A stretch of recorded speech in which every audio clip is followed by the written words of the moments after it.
Jungkook বছর শুরুতে যখন দেখলাম কোনো এক ক্যাপঅপ আইডল গ্রুপ তাদের ভক্তদের কাঁদিয়ে নিজেরাও এক পরিমাণ কষ্ট নিয়ে ডিসব্যান্ড হয়ে চলে গেল, থাকতে চেয়েছিল কিন্তু পরিস্থিতি থাকতে দেয় নাই।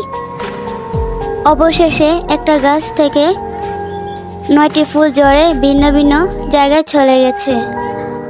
আচ্ছা জাংকুক, একদিন সেম আমাদের সাথেও হবে।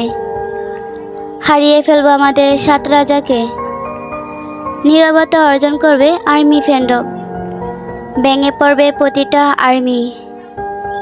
আপনাদের হারানোর পর আমি কেমন আছি তখন কেউ না বলতে পারলেও ঠিকই প্রতিবেশীরা বলবে। একটা হাসি খুশি মেয়ে আজ জীবনটা লাশ হয়ে আছে।